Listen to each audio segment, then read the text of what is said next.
Eh, nah, udah. Jadi ini judulnya itu ya, eh, artis dan karya fenomenal, Artis dan tragedi. Udah bisa. tragedi. Iya. Tahu apa ya? Ntar gampang lah. Tinggal di. Jadi selamat datang di season 2. Iya. Season 1. Oke. Udah record ya? Udah. Udah. Udah. 3, 2, 1. Satu. Selamat datang di Efek Domino Podcast, di mana hari ini kita bakal ngebahas mengenai artis dan juga kejadian unik di dunia seni. Pertama nih Kak Adi, aku mau ngomongin soal satu seniman di Amerika sana yang nggak sengaja terkenal dengan gaya cepat-ceprot di kanvasnya nih Kak Adi. Ada yang namanya adalah Donald Trump. bukan. Tapi Donald Trump pernah ini juga loh. Pernah bikin lukisan loh. Ya, ya. Mahal But, banget. but it's not for him. It's not him. Yeah. Oke.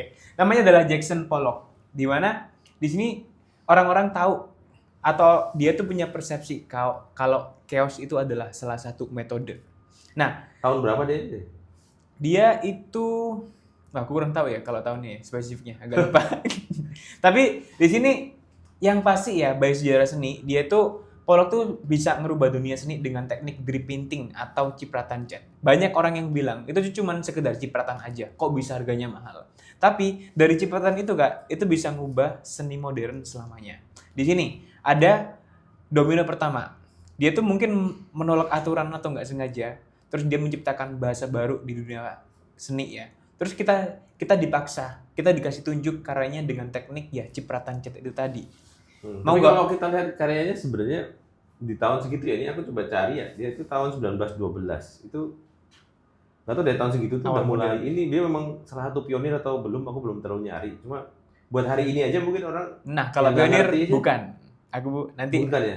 ada apa toko yang bakal kita bahas juga oke, Kak Adi. oke. Nah, tapi aku Kayaknya mau ya ceprot-ceprot doang gampang sih sebenarnya kalau buat orang yang nggak tahu sih. sih. Ya, teman-teman bisa lihat karyanya kayak gini ya. Ting gitu. Nanti langsung diedit karyanya. Nah, jadi orang-orang tuh jadi terpecah Kak. Ada yang ngomong kalau chaos dari penciptanya dia nemuin teknik cipratan tadi itu ada yang bilang kebetulan, ada yang juga bilang itu terstruktur atau emang dia tuh mensiasati itu gitu. Tapi zaman dulu mungkin belum ada cuci uang kali ya, atau apa ya? Karena karyanya kan sangat cuci uangable sebenarnya. Kalau sekarang ya apa namanya, with due respect tanpa menghilangkan ini. Tapi ini menurutku juga secara komposisi bagus sih, karena dia nggak seolah-olah yang asal, tapi sebenarnya menurutku untuk jadi kayak gitu tuh nggak yang sesimpel itu sih. Ya padahal gini Kak, nyiprat cat mungkin buat kita orang-orang biasa, orang awam gitu ya. Ya nyiprat cat ya udah tinggal ciprat-ciprat aja. Apa bedanya sama kita lagi ngecat rumah, ngecat tembok gitu. Itu kan Terus pasti ada ada. ciprat-cipratannya aja gitu.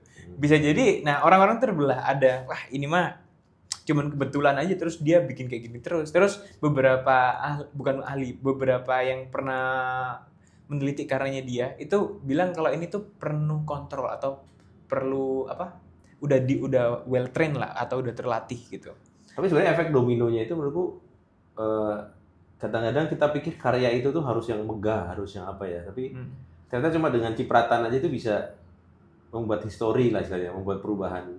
Bukan perubahannya, tapi membuat sejarah yang namanya itu bisa diabadikan sih. Menurutku ini masuk efek domino guys. Iya sih, Karyanya. pasti soalnya kan domino effect itu pasti mulai dari mungkin kebiasaan kecil atau ketidaksengajaan tadi dari nyiprat cat atau kecipratan atau gak sengaja ketumpahan gitu. Terus itu mungkin kayaknya bagus ya estetik nih dari hasil drippingan atau cipratan cat ini. Yang itu dia ulang terus, dia repetisi terus sampai jadi pola dan ya mau nggak mau sekarang kita dipaksa tahu kalau karya kayak gini tuh ya adalah karyanya si Jackson Pollock dan dia tuh terkenal dengan teknik cipratannya tadi itu. Menurut Kak Adi, apa perbedaan chaos dan kebebasan sih di dunia art deh? Menurutku chaos dan kebebasan itu tuh dua kata yang berbeda. Yang pasti berbeda lah kata-katanya. Cuma chaos dan kebebasan itu sebenarnya menurutku sama. Chaos dan kebebasan itu. Cuma memang tergantung bagaimana itu dilakukan. Chaos itu ketika tidak ada batasan. Itu kalau menurutku dari sisi arti katanya. Chaos itu ketika bebas tapi melebihi bebas. Jadi bebas yang bebas. Bebas yang uncontrolled. Ibarat itu bebas yang dibebasin. Bukan kalau bebas kan ya udah bebas semua yang dalam batasan. Ibaratnya kalau kita dikasih kertas atau dikasih kotak itu bebas itu ya berarti kita boleh ngapain tapi dalam lingkup sekotak itu bebas.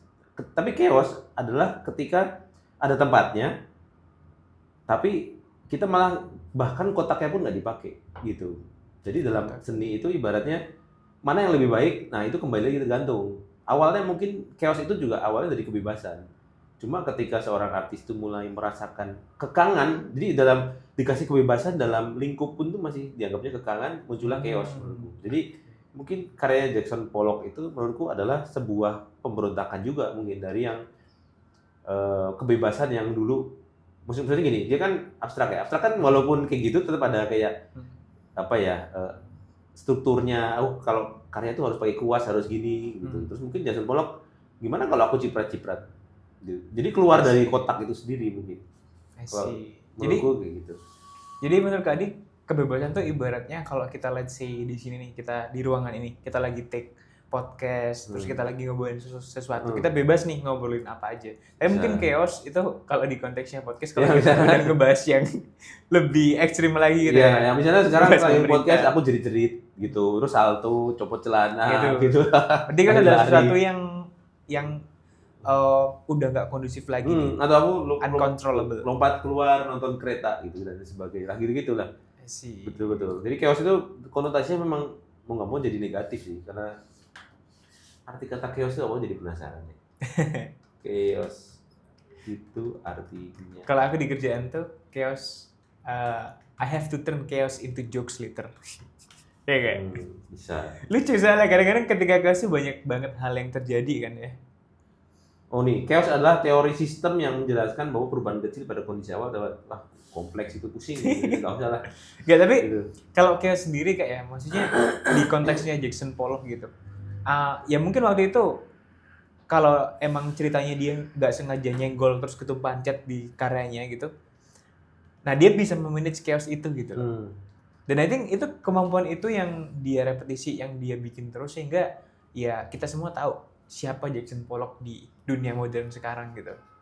Apalagi di zaman modern waktu itu ya, yang sangat rentan akan mungkin revolusi atau gerakan seni baru. Waktu itu mulai dari orang waktu itu mungkin dari zaman romantisisme di mana semuanya romantisisme atau romantisme. Jadi ketika waktu itu disuguhin karya-karya yang dilebih-lebihkan atau ada exaggeration-nya gitu. Orang-orang jadi bosen, gimana ya kalau gue pengen ngelihat orang kalau lagi nyangkul ya nyangkul aja, nggak usah diapa-apain. Muncullah realis. Dari realis detail banget ya. Bisa nggak sih kalau kita ngelihat dari cahayanya aja yang kita ambil, muncul impresionis dan ya berevolusi terus-menerus gitu sampai dunia kontemporer atau postmodern sekarang gitu. Dan akhirnya itu jadi satu varian keragaman kan, bukan arah gini, tapi kemudian sampai titik di mana mungkin sebutannya plateau. Terus ya itu adalah jadi satu ekosistem gitu. Karena yang terbaru lagi seni apa itu, aku sebenarnya di titik sekarang ini apa gitu udah, karena semuanya seolah-olah udah dilakukan sih, mau seni pakai apapun. Bahkan nothing new under the sun ya. Iya, kalau nyari nih ya di internet itu ada namanya itu apa? Bentar. Ada namanya, aku nggak sengaja nih, aku kemarin. Nah, ada namanya itu artisnya namanya Picasso. Pricasso. Picasso, oke. Tahu nggak paintingnya pakai apa? Kayak apa? Itu menurut kamu chaos atau kebebasan ya? Itu paintingnya pakai biji, pakai alat kelamin. Itu saking itu nggak tahu deh, itu masih sebutannya seni atau enggak. Cuma itu menurutku ya salah satu anak buahnya Pollock juga jangan-jangan. Maksudnya di saat semua alat harus pakai. Mungkin yang terinspirasi dari dia ya. Mungkin ada kali ya, karena kalau kita lihat nanti bisa di-insert ya karyanya Picasso ini, itu mungkin kalau kalian mau yang di rumah nonton pengen nyoba ya nggak apa-apa. Tapi ya silahkan diterima resiko terhadap sanksi sosial dan sebagainya. Di Indonesia ya paling enggak. Atau yang lokal Kak, ada loh yang lokal. Kebetulan aku nggak kenal deket, cuman aku pernah kenalan, namanya itu adalah Oxgoy. Dia itu seniman Jogja yang karyanya Tulisannya gimana? Oxgoy, O-G-nya 2, terus Z Goy gitu. Nah, karyanya itu ngegambarin kayak biji, terus ada telurnya gitu, ada balnya. Oxgoy. Iya. Pakai Z ya? Iya. Nah, itu karyanya termasuk yang kontroversial lah, apalagi untuk ekosistem seni di Indonesia gitu. Mulainya dia emang terkenalnya dari street. Oh iya, karena ini gini Pak. Kocak banget. Iya kan? Iya, ini epic sih. Nah, itu salah satu mungkin kalau dari cerita Picasso tadi mungkin sedikit mirip sama si Oxgoy kalau versi lokalnya ya. Cuman Oxgoy masih normal sih menurut, karena masih pakai alatnya normal. Tapi emang tapi pas aku ngobrol sama dia itu sebenarnya bukan itu sih, bukan sengaja gitu, katanya itu telur gitu. Oh, maksudnya telur. Oh, gitu. Ya nggak tahu lah gimana. Ntar kapan-kapan kalau ini diajak ngobrol di season 2 ya. Karena ini masih season 1 kita ngobrol. Season 3 ya? Season 3 sih? Episode 3. Bukan, season 3 yang ngundang. Oh iya. Mungkin kita bisa ngundang senimannya langsung nanti, Mas Oxgoy, di season 3 ya. Nah, karena nanti season 1 dan 2 ini kita akan lebih banyak ngobrol-ngobrol aja kayak gini. Karena kalau belum reach-nya itu belum banyak, itu kita ragu untuk undang tamu sih, nggak enak sama bintang tamunya, sama guest-nya itu. Jadi kayak ngobrol sendiri, dinikmati sendiri, sedangkan yang nonton baru 5 orang gitu tuh ya kasihan. Jadi pengennya kita juga jadi sarana untuk leverage orang-orang yang diundang ke sini gitu. Jadi sama-sama win-win lah. Mungkin dia dapat kalian jadi tahu yang nonton ini, terus buat kita mungkin buat seniman juga jadi bisa lebih cerita di sini Kak dia. Curhat-curhat. Dan bisa bikin karya-karya kayak Picasso atau Jackson Pollock. Lanjut ya. Ini Jackson Pollock ini yang ada bukan fakta yang menarik ya, tapi menurutku ada satu hal yang nggak banyak atau mungkin juga udah tahu ya. Dan ini sisi mungkin sebutannya mungkin bisa aja sisi gelapnya. Dia itu sebenarnya Pollock ini cukup alkoholik, dan ini sebenarnya jadi masalah kalau kita lihat dari sejarah itu banyak artis juga sebenarnya kayak gitu tuh, banyak alkoholik. Apalagi di budaya barat sana yang mungkin karena musim dingin atau apa, alkohol itu udah jadi teman ya. Jadi teman. Kalau di sini ya paling kopi, tapi kan kopi nggak di sini juga. Oh, di sini juga ya, saya ada ya. Banyak.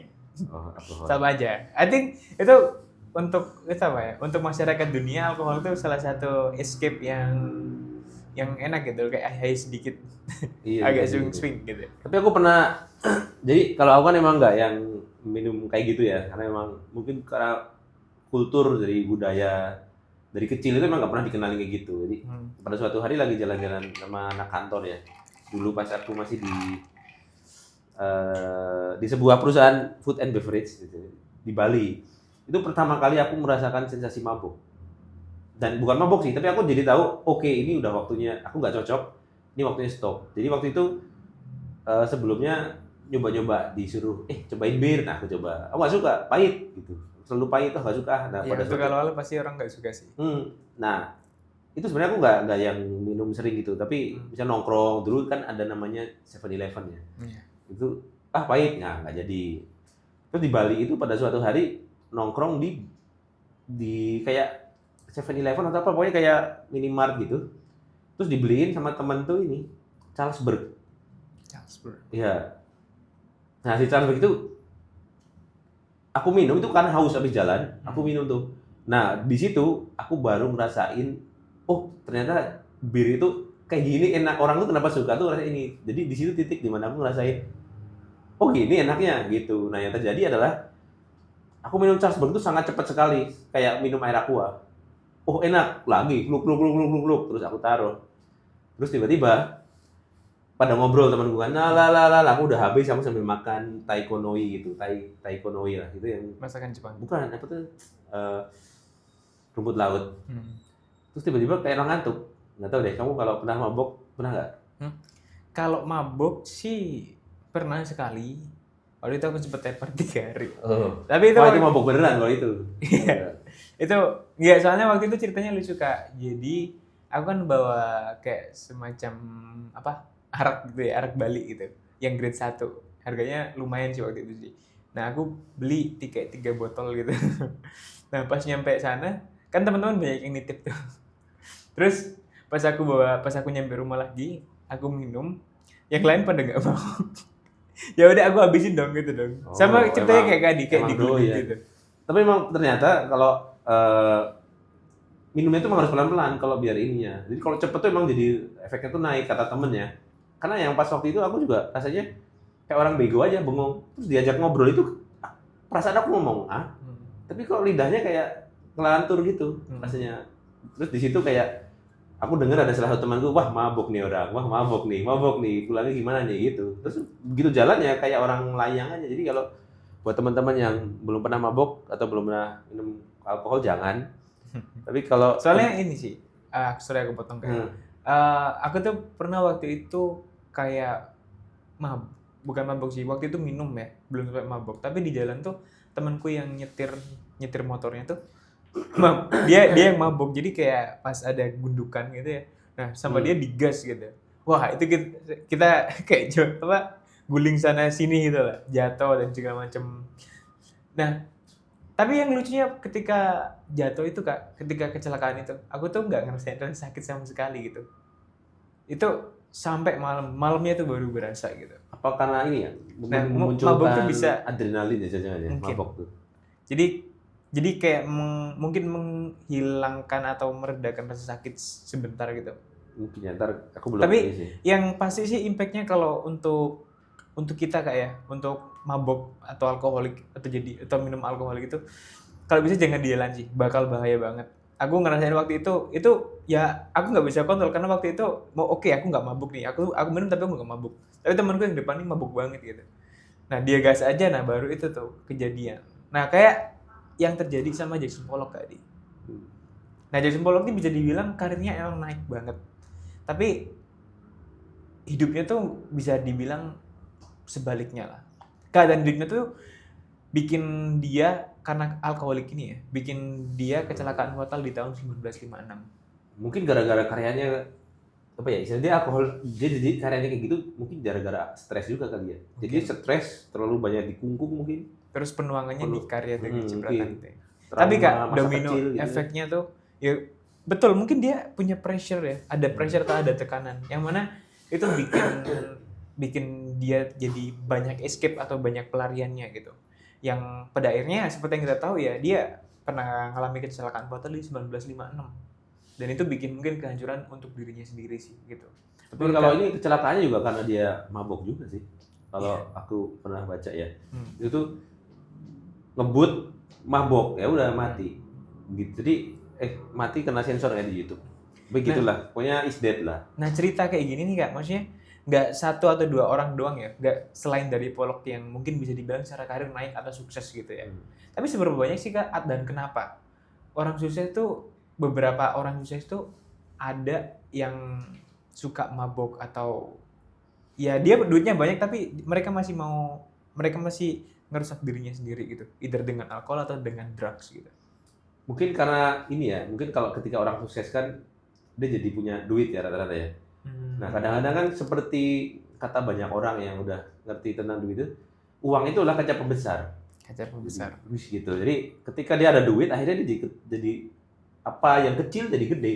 Jadi ketidakstabilan dia gitu, kerentanan dia, banyak masalah di hidupnya itu tuh begitu ada ini dia bisa malah makin membesar. Jadi bukan kebahagiaannya yang membesar ternyata. Jadi aksesnya makin terbuka. Makin besar. Tadinya dia mungkin beli alkohol itu yang nyicil, sekarang bisa borong semua toko beli. Jadi mungkin kalau menurutku sih kayak gitu ya. Jadi jadi kalau memang udah bahagia ya begitu dapat duit banyak, bahagianya makin besar.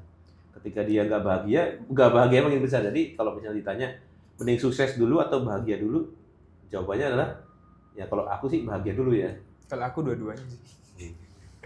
Karena at the end gini Kak, aku tuh seneng banget sama proses yang aku lakuin sekarang gitu. Bukan hasilnya.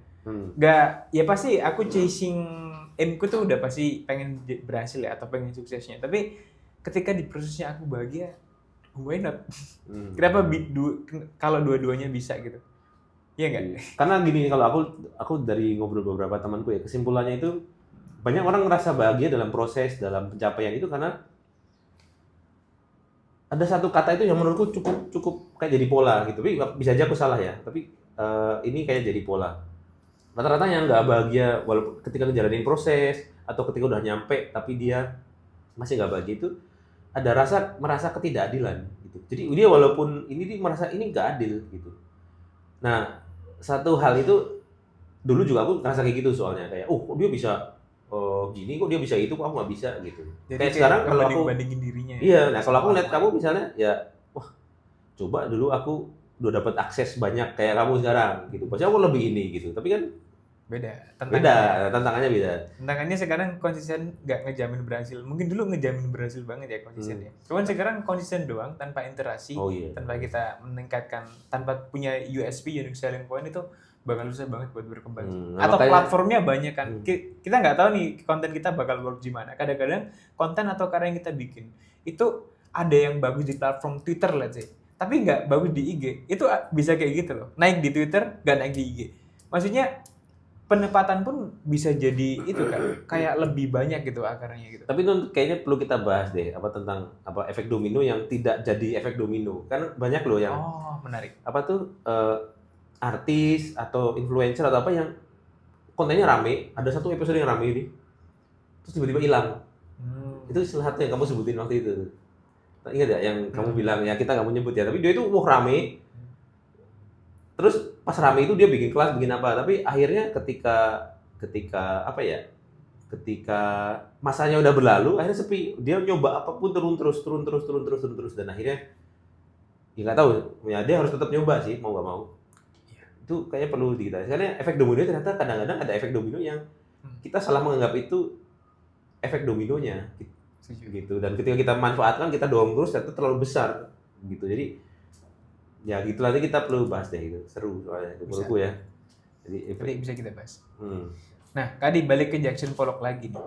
Nah, kita bakal ngomongin soal legacy versus diri sendiri. Nah, Jackson Pollock ini memang karya-karyanya dan personalnya itu dikenal sampai hari ini kan.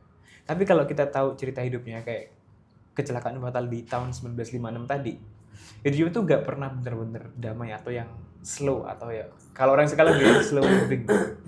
Menurut Kak Adi, hidup itu lebih penting diingat karena ninggalin legacy atau waras tapi nggak sehat mental karena nggak bikin legacy itu. Kalau aku pribadi sih, kalau aku nyambung yang tadi ya tentang yang ketidakadilan itu, kalau aku lebih milih ini sih, hidup waras. Kenapa? Karena legasi itu buat aku nggak penting. Legasi buat aku ya, at least ya, mungkin buat beberapa orang lain penting. Kenapa nggak penting? Karena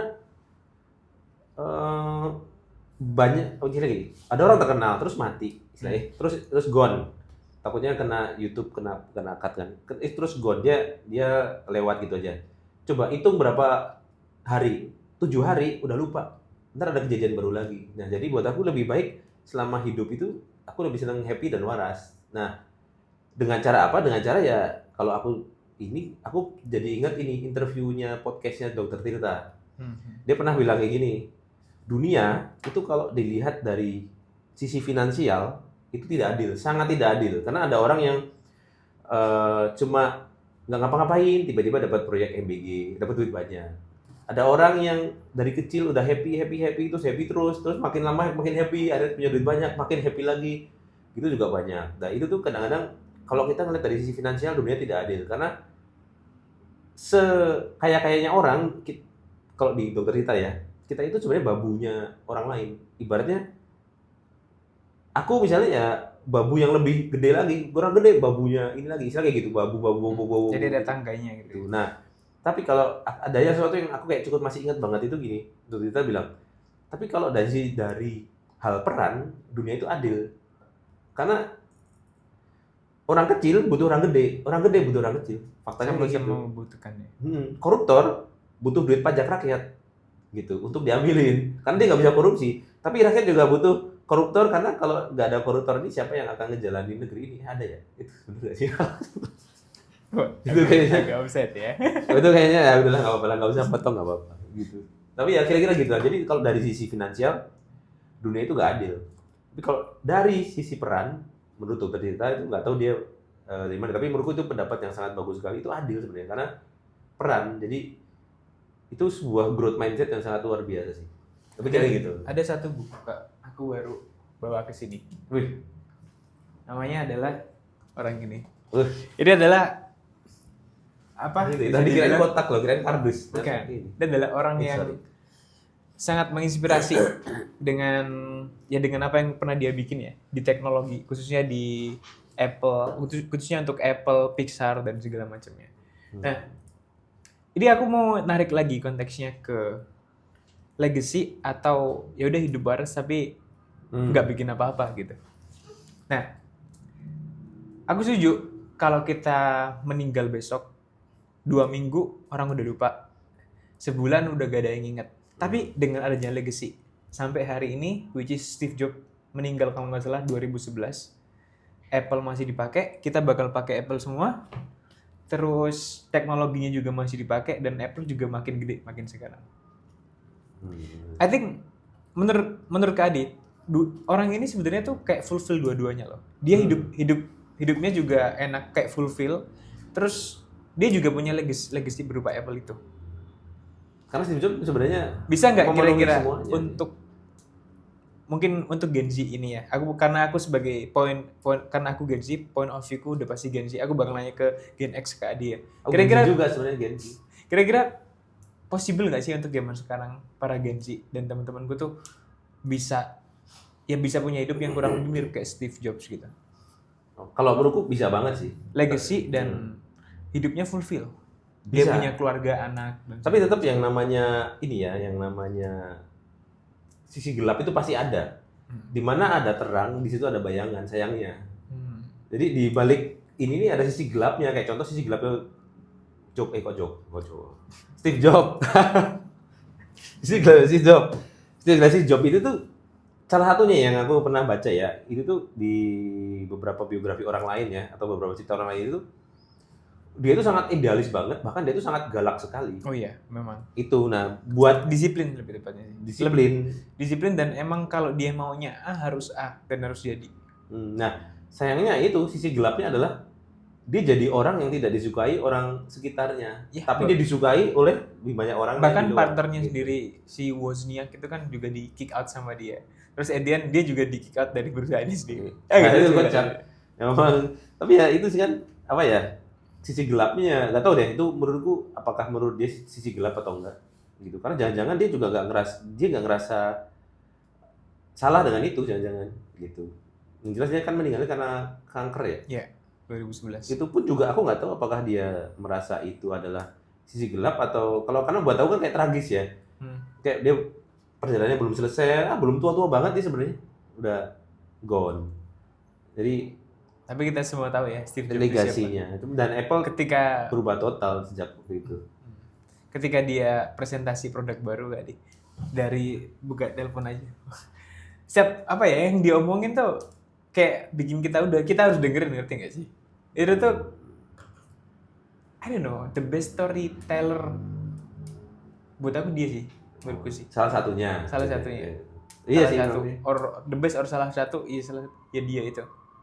Karena sekali dia kayak tahu kan video yang di panggung itu, terus dia pas mau presentasi iPhone 1 atau 4 ya, yang dia keluar dari pocket aja terus kayak gini. Itu tuh keren banget sih. Apalagi kalau Adi udah pernah nonton filmnya ya, yang Jobs itu juga namanya. Oh, aku nonton ya. Itu bagus banget. Kayaknya udah deh. Kan kalau belum nonton silakan ditonton nanti. Tapi dia emang ini sih, kalau kita lihat itu dia mengubah pola teknologi, karena telepon, handphone bisa bentuknya kayak gitu tuh ya karena dia. Dan sebelumnya handphone tuh pakai pencet. Dan balik lagi ke legacy sama hidup yang ya udah nggak bikin apa-apa tapi hidup aja gitu. Dia ini masih kita bicarain sampai sekarang. Iya, itu legacy. Tapi mungkin akan sampai ratusan tahun lagi karena dia benar-benar merubah course teknologi sih. Jelas-jelas ini kan idenya Steve Jobs. Ide benar-benar dia bikin gimana kalau ada device yang kayak gini gitu. Dia benar-benar buat itu gitu, dan dia nggak ada kompromi sih, salah satu yang ini ya, nilai bagus. Dan satu sisi kita nggak bisa bandingin sama Steve Jobs ya teman-teman ya, karena dia sendiri lahir udah di Silicon Valley guys. Terus dia orang Iran deh, anak buangan juga ya. Steve Jobs itu anak buangan, orang Iran deh. Dia anak buangan, terus dia juga sama papa mama angkatnya juga ngebentak, bisa dibilang agak durhaka juga ya. Tapi walau terlepas dari itu dia emang lahir dengan DNA atau kecerdasan yang jauh melebihi dari orang rata-rata sih. Walaupun dia DO kuliah ya. Tapi at the end waktu itu semuanya mendukung gitu loh. Maksudnya lingkungannya, apalagi dia di Silicon Valley Kak. Kita tahu the mother of technology kan di sana ya. Aku dulu lahir di Silicon Valley juga sebenarnya. Di itu ya. Dekat perempatan ada fotokopian. Jadi Silicon Valley itu kalau kalian masuk situ, lurus tuh ada warung Padang sebelah kanan, ada sebelahnya fotokopian, itu ada gang, itu masuk situ. Nah, itu tempat kosannya Steve Jobs gitu. Ajar gak dan salah. Nah, lanjut. Berikutnya. Maka Adi. Oh, kamu aja dulu kamu. Oke. Nggak apa. Kita lanjut. Ya udah apa. Kita lanjut ke nama kedua. Karena kita barusan sebenarnya kita ngomong Jason Pollock cuman udah kemana-mana ya. Iya. Nah sekarang kita bakal ngebahas mengenai Raden Saleh, salah satu seniman lokal yang terkenal dengan perlawanan. Apalagi lukisan-lukisannya dia tuh syarat akan kontroversial waktu itu untuk itu ya, untuk kalangan kolonial gitu. Nah, di sini ada domino triggernya Kak. Lukisan penangkapan Pangeran Diponegoro karya Raden Saleh adalah bentuk perlawanan visual terhadap narasi kolonial. Belanda membuat versi penyerahan Diponegoro. Nah, di sini si Diponegoronya ini terlihat tunduk. Dan orang-orang Belandanya, orang-orang the Dutchman ini kelihatan kayak kepalanya gede dan ngebungkuk ke atas. Seolah-olah dari simbol tuh kita yang lebih tinggi gitu. Ngerti gak? Sementara di sini Raden Saleh itu bikin lukisan yang sama tapi dengan arti atau syarat yang jauh 180 derajat berbeda. Yaitu dengan sebaliknya, dengan karya berjudul Penculikan Diponegoro. Di mana berarti dia izin ke Belanda ya, izin Stitch gitu ya? Enggak lah. Enggak. Di mana di sini Diponegoro digambarkan dengan badan yang tegap ya. Terus itu juga ada Raden Salehnya juga di situ. Terus di situ Raden Salehnya dibuat sebagai focal point pas di bawah lampu gitu. Nah, ini nunjukin simbol atau sikap yang ya ini adalah pemberontakan ya. Maksudnya kejadian aslinya tuh enggak yang penyerahan loh, tapi Diponegoro ini diculik. Jadi di situ tuh kayak nunjukin sejarah ini loh, the real truth. The truth-nya tuh yang ini bukan yang itu, yang versinya Diponegoro ini. Nah di sini punya beberapa domino Kak. Satu, mungkin Raden Saleh nggak setuju dengan Raden Saleh atau khususnya orang pribumi waktu itu nggak setuju sama propaganda dari Belanda itu tadi. Terus dia ya udah karena dia adalah seorang seniman, dia pasti bikin karya. Terus dari karyanya situ dia bikin karya yang menentang dan tell the truth dengan mengubah sejarah lewat karya seninya Kak. Nah di sini nunjukin seninya ditaruh di mana sekarang ya? Yang Pangeran Diponegoro yang Raden Saleh itu. Itu aku kurang tahu. Tapi Kak, di sini nunjukin kalau seni itu bisa jadi kayak resistance atau rebel atau seni sebagai perlawanan. Dari karya Penculikan Diponegoro, Raden Saleh membuktikan seni itu bukan cuma sederet dekorasi, tapi bisa juga jadi alat politik yang untuk tell the truth gitu. Menurut Kak Adi, apakah karya itu harus punya sikap nggak sih? Karya seni itu apakah harus punya sikap sih? Kalau karya seni, menurutku untuk jadi seni aja udah itu apa ya istilahnya, karya seni itu untuk jadi seni aja itu udah harus ada sikap menurutku ya untuk jadi seni. Karena definisi seni kan kalau secara ibaratnya seni itu kan semua yang dihasilkan sama manusia ya. Ketika dia melakukan melakukan sebuah sikap gitu. Jadi seni sendiri adalah sebuah produk dari sikap sebenarnya kalau menurutku pribadi paling enggak ya. Tapi kalau ada teori di balik itu mungkin aku belum nyari sih. Cuma sampai mana tadi lupa tiba-tiba blank gara-gara ada yang foto. Sorry guys, tadi ini di luar lagi ada apa namanya? Foto-foto. Jadi tiba-tiba blank. Mana tadi gimana? Aku ulang ya. Menurut Kak Adi, apakah karya seni itu harus punya sikap? Oh ya, nah itu bukan intinya tadi aku udah jelasin, itu bukan tentang apa ya istilahnya syarat atau apa ya, karena karya seni sendiri merupakan hasil dari sebuah sikap sih. Ya. Jadi karya seni itu tuh kayak produknya, ibunya yang mengandung itu adalah sikap gitu. Sikap karena sikap tertentu menghasilkan karya tertentu, sikap tertentu lagi menghasilkan karya tertentu. Jadi sikap orang-orang yang misalnya nggak percaya diri dengan pendapatnya akan karyanya, yang jelas dari warnanya, dari penentuan ukurannya mungkin itu akan berbeda dari orang-orang yang cukup percaya diri, dia paham apa yang dia lakukan, dia ada kayak misalnya si Raden Saleh ini bahkan dari apa ya, dari fotonya aja terlihat sekali seperti orang yang sangat punya sikap sekali ya, kayak apa ya, kayak rasanya itu kayak bapak yang punya kontrakan yang galak gitu loh, kumisan gitu tuh. Kalau aku bayangin di masa sekarang mungkin kayak gitu, dia punya kontrakan idealis gitu, buang sampah pada tempatnya. Ada lampu merah, kalau maju dikit pasti dimarahin kayak gitulah dia. Kalau ini kelihatan banget punya idealis, jadi dia sikap tidak takut apapun itu tercermin dari karyanya. Jadi posisi Raden Saleh sendiri itu memang adalah sikap sendiri ya. Yang menurutku penting sih untuk seniman atau artis itu untuk mempunyai sikap tertentu atas kejadian tertentu, Pak. Karena kita jadi tahu nih siding karya seni yang kita bikin tuh ada di posisi mana. Itu yang kayak contohnya aja Kak, ada seniman atau artis yang emang dikenal dengan brandingannya. Mungkin nih salah satu contohnya adalah Frida Kahlo gitu.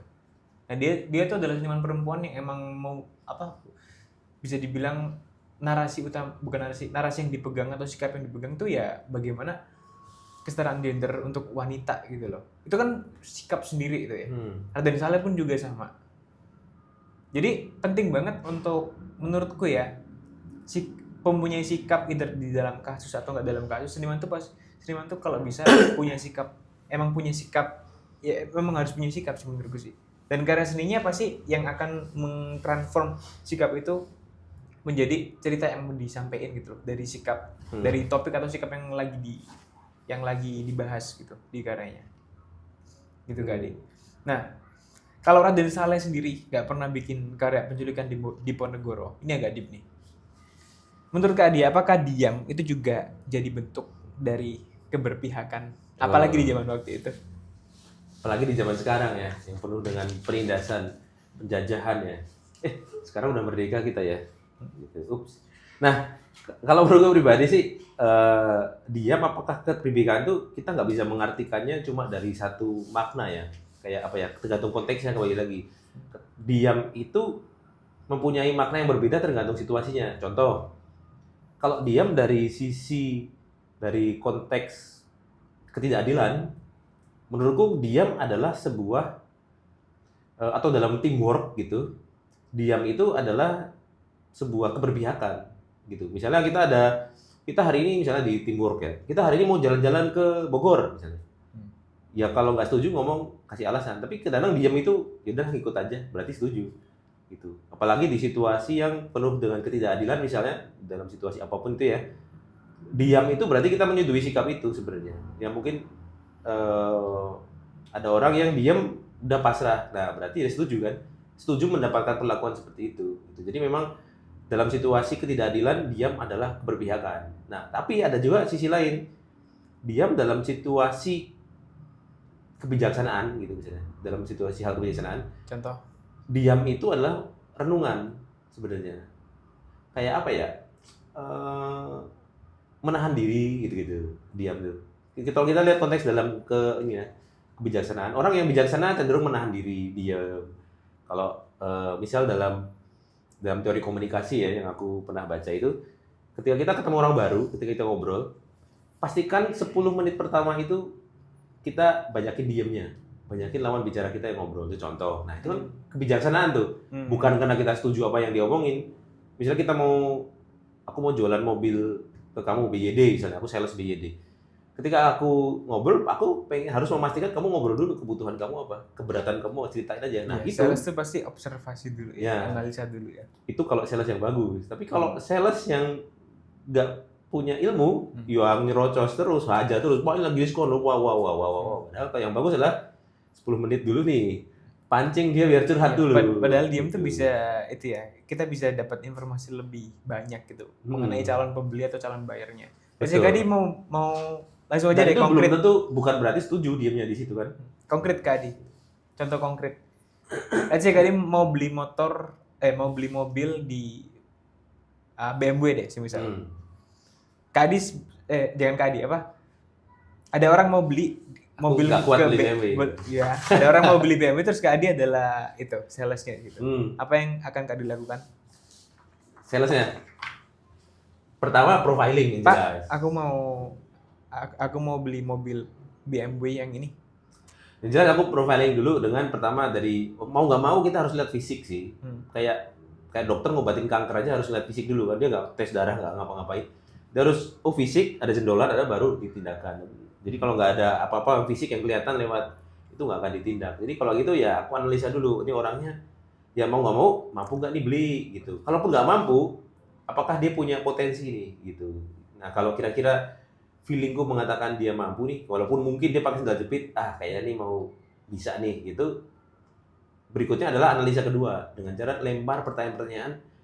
Kalau orang bisa beli itu pasti akan ada beberapa jawaban yang sangat percaya diri gitu. Nah, dilempar aja gitu. Aku mau mobil yang kalau aku buat daily nggak begitu boros dan kalau mau buat balapan pun juga nggak kalah-kalah banget. Nah, di situ aku langsung profiling. Oh, kamu suka balapan. Sekarang pertanyaannya, apakah mungkin dengan pekerjaan yang istilahnya gajinya biasa aja mau balapan? Dari situ jelas pertanyaannya adalah, ini balapannya nggak mungkin di jalanan. Ini pasti balapannya itu udah kayak race day di Sentul atau apa gitu. Wah, punya duit, mau bentuknya kayak apapun. Ini orang pasti punya duit udah jelas. Orang kan buat bayar balapan aja, pasti di rumah juga punya banyak mobil dari bahasanya. Karena orang yang suka balapan nggak mungkin mobil hariannya dipakai buat balapan. Dia pasti lagi butuh sesuatu yang hobi. Nah, dari situ aku langsung, ini lagi nyari mobil hobi. Nah, habis itu pasti aku kasih pertanyaan yang lebih teknis biasanya kalau aku lebih senang. Kalau aku jualannya misalnya kira-kira butuh berapa HP, horsepower-nya, mesinnya lebih senang yang berapa silinder gitu. Dia lebih yang mau fun to drive apa yang apa gitu. Karena orang kayak gitu aku udah nggak tahu gitu-gituan tapi harus bisa daily dan harus bisa balapan. Nah, kasih aku saran.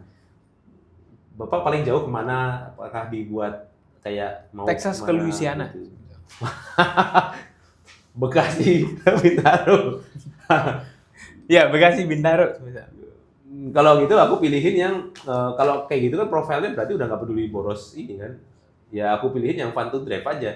Kalau itu apakah untuk kendaraan hariannya itu, karena di situ kalau misalnya ngendarainya malam sama pagi hari sama ini beda. Karena yang misalnya cc-nya gede, silinder makin banyak kan cepat panas. Itu saya ke ruangnya seringnya malam nongkrong sama temen, ya pilihin, kasih rekomendasi.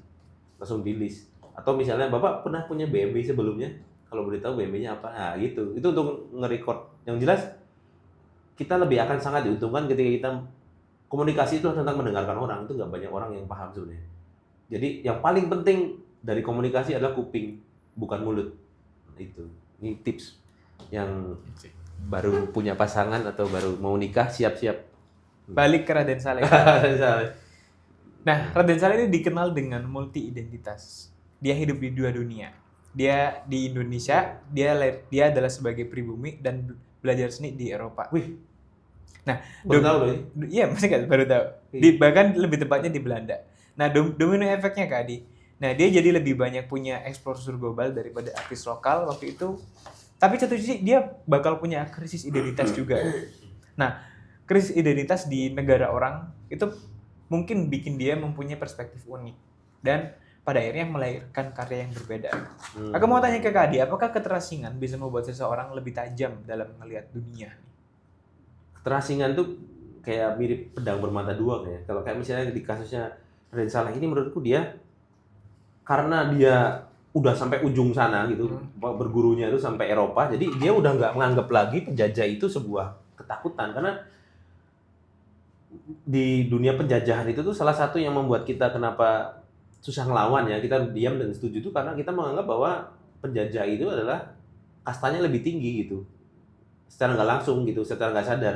Jadi kita nurut-nurut aja, apalagi mungkin mereka fisiknya lebih besar, lebih apa, jadi memang ada rasa inferiority kompleksnya lah gitu. Jadi dulu kan makanya ada sebutan inlander gitu-gitu, itu kayak bangsa inlander apa gitu, jadi kayak kasta. Nah mungkin kalau menurutku Raden Saleh kenapa dia bisa menghasilkan karya yang melawan gitu dan dia berani-berani aja, dia nggak takut karena dia udah ngeliat di sana orang sama aja gitu. Dia udah ngerti, udah paham bahwa seni itu ya bukan seni, orang itu sama aja gitu. Jadi nggak usah takut.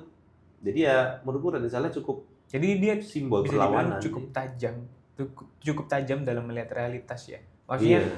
waktu itu ya mungkin orang Belanda itu Iya. badan-badannya gede, orang Eropa orang-orangnya gede. Tapi satu sisi karya atau skill teknisnya ini mungkin ya kita sama-sama manusia. Dan di Indonesia seperti kita tahu kita yang multicultural banget.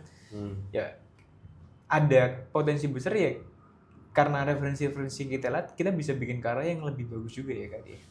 Jadinya Dan balik lagi sih kalau banyak yang takut. menurutku walaupun keterasingan tuh bisa bikin kita jadi lebih tajam dalam melihat dunia itu, aku setuju.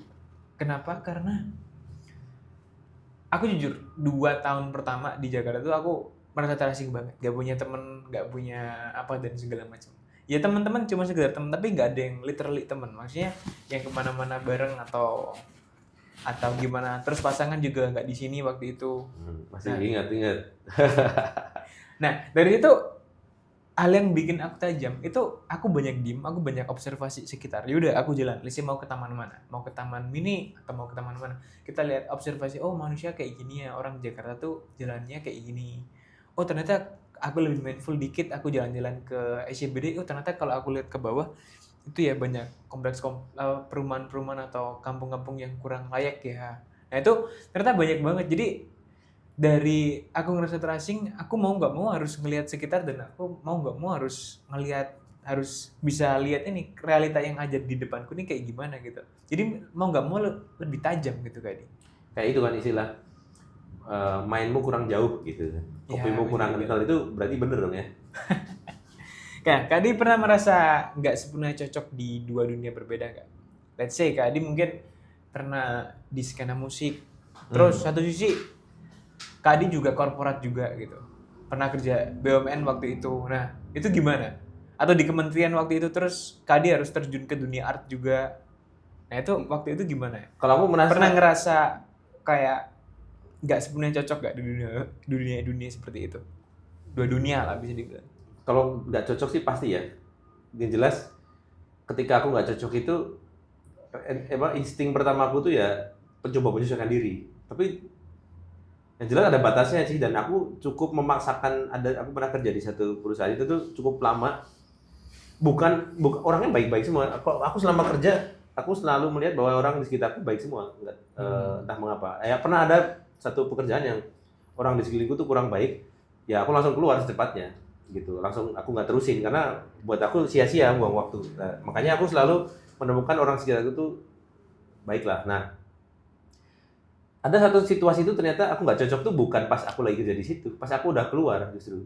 Pas aku nggak keluar tuh ternyata, aku pikir kenapa aku lebih percaya diri ya, nggak tahu kenapa. Jadi nggak tahu kenapa aku di perusahaan itu aku ngerasa, aku baru sadar ya pas itu, aku tuh sebenarnya minder loh gitu, karena walaupun kayak seolah aku tuh berani dan sebagainya, tapi kalau dilihat lagi, kenapa aku nggak ngelakuin ini, kenapa aku nggak ngelakuin itu. Terus aku analisa lagi, aku coba memahami emosiku. Ini kayaknya gara-gara minder deh, dan nggak tahu ya itu menjawab pertanyaan kamu nggak, tapi kalau merasa tidak sepenuhnya cocok ya itu gitu. Cuma kalau aku sendiri, pengalamanku pribadi itu aku ngerasa nggak cocoknya malah justru setelah keluar. Bukan nggak cocok yang benci atau apa, tapi kayaknya aku kenapa nggak berkembang, atau aku malah justru berkembang setelah keluar itu karena aku di situ nggak percaya diri. Bukan karena tekanan atau apa, karena aku minder aja sebenarnya gitu, karena salahku sih sebenarnya kayak gitu. Jadi ya kembali lagi pengembangan diri itu perlu dari situ. Iya, aku juga pernah ngalamin juga, ngerasa literally nggak cocok gitu. Bahkan di dunia yang aku gelutin sekarang, waktu itu pas pertama-tama masuk ke galeri, terus pertama pindah ke Jakarta pertama kerja galeri apa dulu pertama? Gitu. Merek boleh ya apa? Boleh. Waktu itu aku ke galeri di itu Wisma GH lah. Itu banyak banget galerinya di dalamnya sih. Jadi kayak Wisma tingkat gitu ke atas gitu. Nah, aku lah di situ. Wisma GH di mana sih? Di itu Jalan Timur daerah Sarinah lah. Oh iya, aku pernah dengar soalnya. Nah, itu di situ tuh wah, yang datang pas opening pameran pada good looking semua kan. Nggak ceweknya, nggak cowoknya, terus pada tasnya mahal-mahal gitu kan. LV segala macam, Channel dan segala macam. Aku ngeliat, wih lumayan. Sepatunya? Ya nggak tahu lah. Tapi di situ aku ngerasa kayak, maksudnya ada dunia kayak gini ya. Apalagi ternyata yang datang banyak banget yang kolektor sih memang sih. Itu kayak nunjukin dunia hal yang berbeda banget lah sama yang aku lihat di pameran-pameran ketika di daerah gitu, either di Malang atau di Surabaya atau di mana. Maksudnya kebanyakan mungkin yang di sana Pressure-nya ya, beda. datangnya tuh mungkin teman-teman senimannya ya kalau mereka lagi pameran. Cuman ketika di Jakarta sini either di art fair atau di pameran-pameran gitu yang datang udah kayak ya kolektor yang emang udah punya nama gitu. Tapi kalau di daerah Itu aku pernah kolektor juga datang juga ada.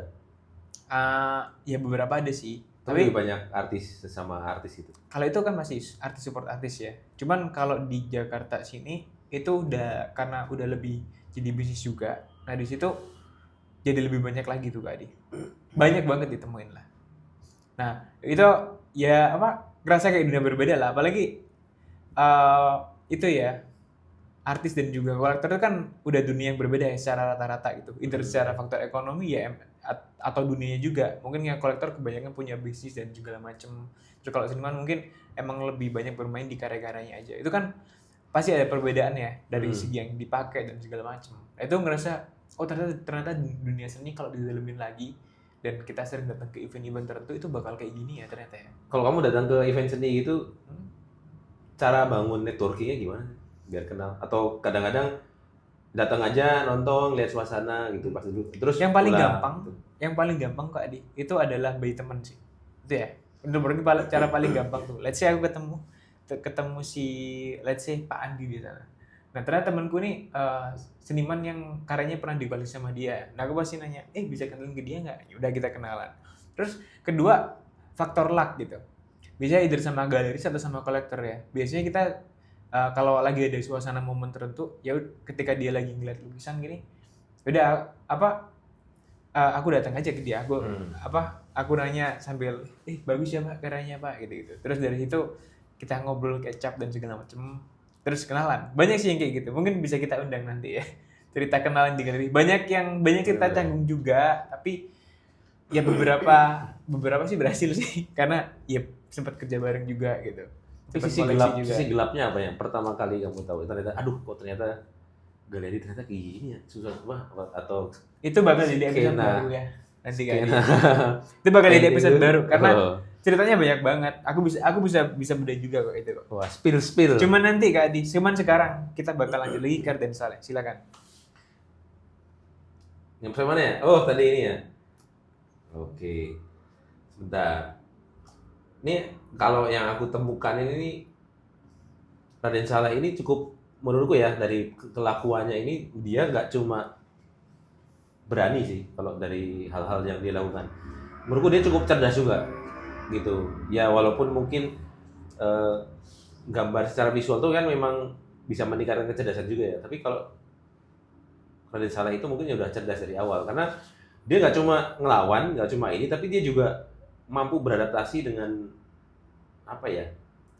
Dengan cara yang boleh disebut tuh memanipulasi gitu. Jadi dia itu memanipulasi atau mengatur semuanya itu biar dia bisa istilahnya dia kenapa dia nggak takut karena dia punya kekuatan itu tuh manipulasinya.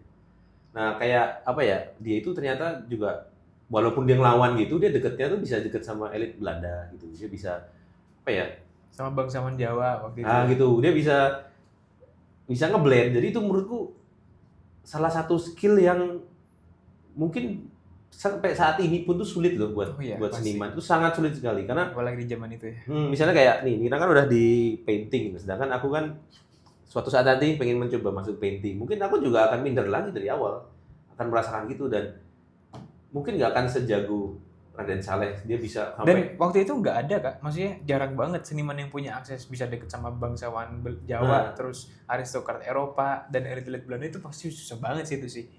Zaman itu ya. Sih. Zaman kolonialisme itu ya. Yang mana kita tahu banyak banget kejadian kayak semacam rumusnya tuh Jepang ya. Semacam apa yang 1000 kilometer tuh. Itu wah, ya itu zaman-zaman kolonial yang gak kondusif. Jangankan seniman, pasti orang biasa pun juga susah untuk ngeblend kayak gitu. Gitu loh. Dia lahir tahun 1800 itu yang jelas zaman dulu banget itu. Dan di kayak gitu, kondisi kayak gitu dia bisa deket sama, istilahnya kalau sekarang ya pelukis tapi deketnya itu sama menteri gitu sih. Bayangin aja sekarang deket sama menteri, susahnya kayak gimana. Tapi itu possible sih untuk sekarang sih.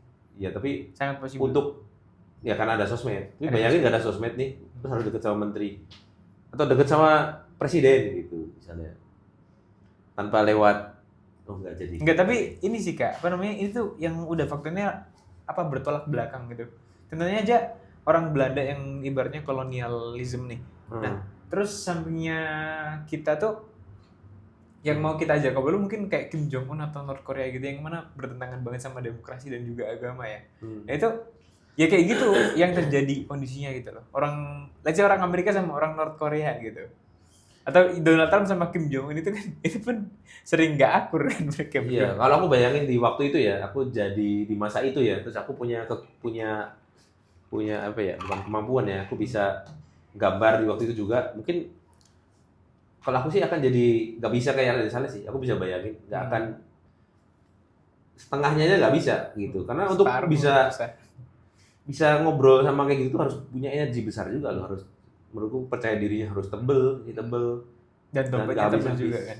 Dan luck-nya itu yang kamu tadi bilang juga ada faktor luck kan. Jadi selain cerdas, berani juga ada luck-nya, makanya ya kenapa dia bisa ikonik di Indonesia menurutku ya pantas lah gitu. Yang jelas. Tapi Kak Adi, apa namanya ngomongin soal cara dia untuk survive ya dengan bisa dibilang yang Kak Adi bilang tadi manipulasi ya. Nah, keadaan ideal kan nggak terjadi ya kalau kayak gitu ya. Dia mencoba untuk menciptakan itu dengan memanipulasi itu. Menurut Kak Adi, apakah idealisme bisa selalu bertahan di dunia nyata? Kita ke konteks sekarang. Kalau hari ini sih justru malah menurutku ya idealisme itu malah makin dihargai loh. Oke. Karena kalau dan makin bisa mendapatkan tempat.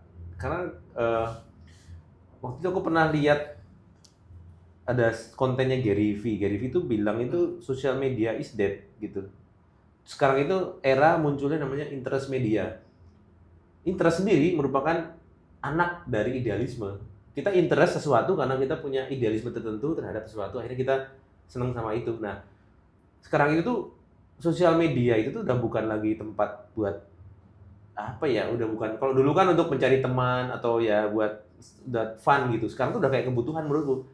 Dan interest media itu menjadi sebuah bukti bahwa tadi itu idealisme bisa bertahan, dan ini kabar baik buat seniman sebenarnya, karena siapapun yang bisa ketemu sama orang yang satu interest, lewat podcast ini kita juga akan cari orang se-interest, jadi bisa jadi interest media lah.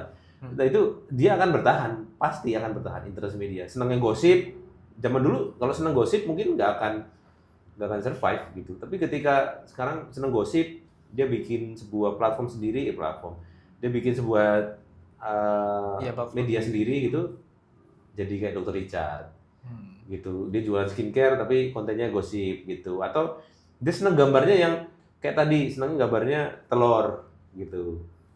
Dia bisa ada tempatnya gitu. Jadi entah mengapa kalau sekarang ini ya kabar baik buat yang orang-orang idealis sih, karena gak suka pemerintah nih, benci banget sama pemerintah, bikin karya pasti ada tempatnya, dan sekarang jauh lebih mudah untuk jadi bisa reach. Sekarang untuk amplifikasi ke arah itu, untuk idealisasi kita bisa diakui itu justru lebih gampang ya.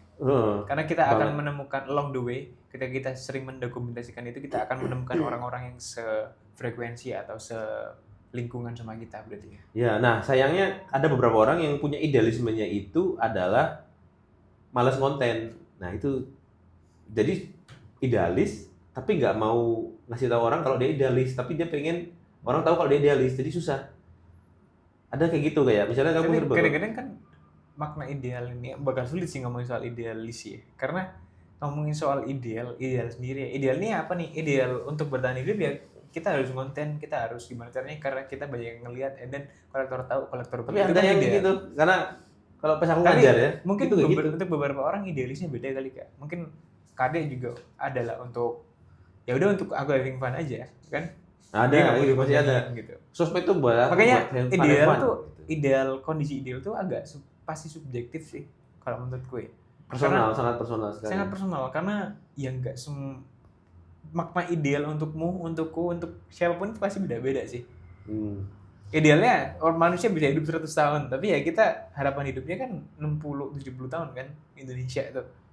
Tapi Nah, ya diciptakan lain ada orang-orang gelombangan orang-orang yang emang suka, yang emang mungkin ada terciptanya stem cell tuh yang sekarang ada iya, yang iya, sampai iya. berapa 80 tahun tapi tubuhnya masih kayak 40 tahun gitu kan dengan stem cell Tapi itu ternyata ini dia. ya walaupun denger Yang jualan obat itu. dilakuin, ya enggak, maksudnya yang hal-hal yang dilakuin agak nyiksa sih, maksudnya jam segini harus gini, makanya harus strict banget gitu. Itu kan ya mungkin buat kita nggak ideal ya badangannya, tapi poinnya tuh ya dia kan pengen tetap hidup dan organnya masih bisa bertahan dan berkondisi dengan yang dia mau gitu seusia 40 tahun. Itu mungkin idealnya buat dia gitu. Jadi talk about ideal nggak akan selesai sih menurut gue. Iya. Iya nggak? Tapi yang jelas menurutku idealis itu kalau terutama dalam kaitannya artis ya, seniman yang kita bergerak di seni, idealis itu harus punya. Kalau nggak punya, Oh ya, setuju. idealis itu ibaratnya itu energi karena kalau kita nggak punya, walaupun itu salah, idealisme salah atau ngawur atau apa, tapi tetap harus punya dulu. Itu modal gede banget. Tinggal berikutnya setelah kita punya idealis besar, kita atur. Jadi bukan dipotong, dihentikan atau ini, tapi diatur. Idealismenya ini iya, tapi dialirkan gitu, energi besar. Jadi idealisme semakin besar justru semakin bagus, karena berarti passionnya terhadap sesuatu hal itu tinggi banget. Nah, tinggal butuh regulasinya aja.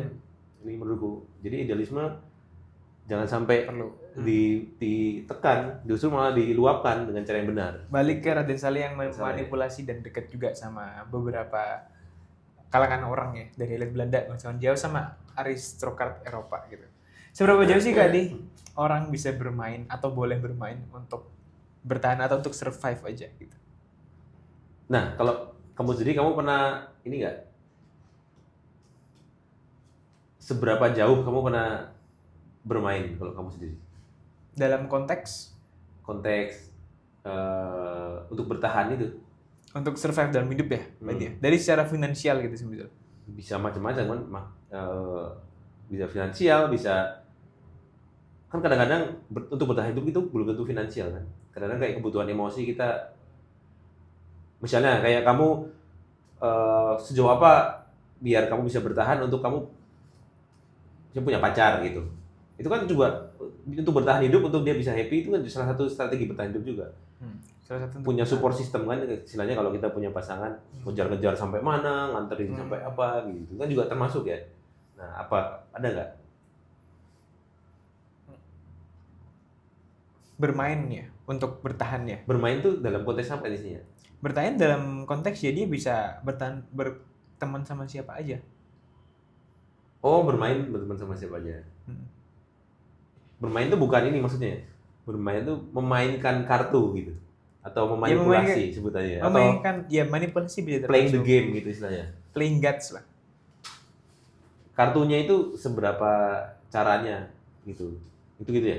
Iya, jadi bisa kayak contohnya Raden Saleh nih, Kadi.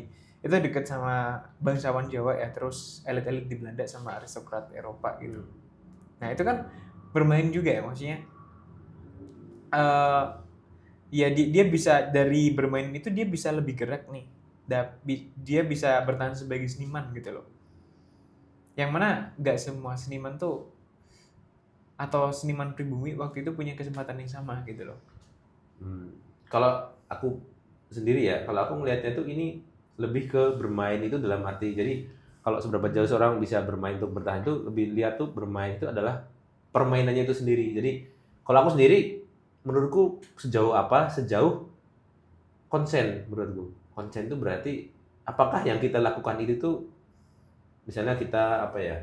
Mungkin aja waktu itu nggak tahu loh kalau si bangsawan Jawanya itu kenal sama Raden Saleh, terus elit Belandanya nggak tahu kalau mereka udah kenal gitu loh. Atau jangan-jangan Raden Saleh itu juga Raden, karena sebutannya Raden, jangan dia pasti Raden. Makanya dia sangat lancar sekali gitu. Ada yang ngomong namanya Habib Saleh juga kan. Habib Saleh. Kayak aku dong Habib tuh. Nah, itu Kak, maksudnya seberapa jauh sih kita boleh bertahan? Kalau tadi Kak Adi nanya ke aku ya, buat aku sendiri sih, apa dalam keadaan kayak Raden Saleh tadi ya, kalau konteksnya ke situ, Mau nggak mau harus gitu sih, karena satu sisi aku harus nge-maintain urusan dengan bangsawan di Belanda, terus aku juga harus kenal dan juga deket sama bangsawan di Jawa juga ya, karena at the end aku nih kiri tapi aku juga kanan gitu. Aku hidup di tempat yang di kolonial nih, walaupun aku nih orang Indonesia atau aku nih pribumi gitu. Jadi aku harus bikin trust buat dua-duanya itu. Makanya at the end ketika let's say ada kejadian yang penjarahan di Ponorogo itu, aku jadi tahu cerita dalamnya nih. Oh ternyata ini di Ponorogo nggak nyerahin diri loh, di Ponorogo ini diculik loh gitu loh. Jadi dari situ Kak, itulah caraku untuk tahu informasi-informasi yang seperti itu.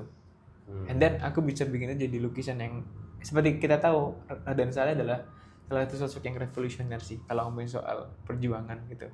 Atau perlawanan. Raden Saleh itu tokoh pendamai juga, jangan dia ditengahin. Bisa aja. Jadi dia kayak karena deket sana sini dia jadi bisa komunikasi dengan lebih enak gitu mungkin ya. Aku nggak tahu sih kalau belum mungkin ada sisi lain dari Raden Saleh yang lebih dalam lagi, mungkin ada bukunya. Kita perlu cari kalau emang ini. Asik. Oke. Kita udah berapa jam nih? Mau season kedua nanti. Season kedua, episode 2. Episode 2. Jadi langsung aja kali ya kita lanjut. Apa? Ini ntar biar dipotong di tengah atau gimana? Oh ya, ini dulu. Penutup dulu. Oke, silakan. Oke, jadi hari ini Piki cut ya ini ya. Cut. Selesai. Oke, hari ini pembahasan kita mengenai dua sosok. Sebentar dulu. Ini harus lanjut, perlu bilang kita lanjut ke episode 2 gitu nggak ya? Iya. Ke part 2. Iya, part 2. Oke, kayaknya kita sampai sini dulu karena videonya udah terlalu panjang. Takut editornya bisa kena tipes.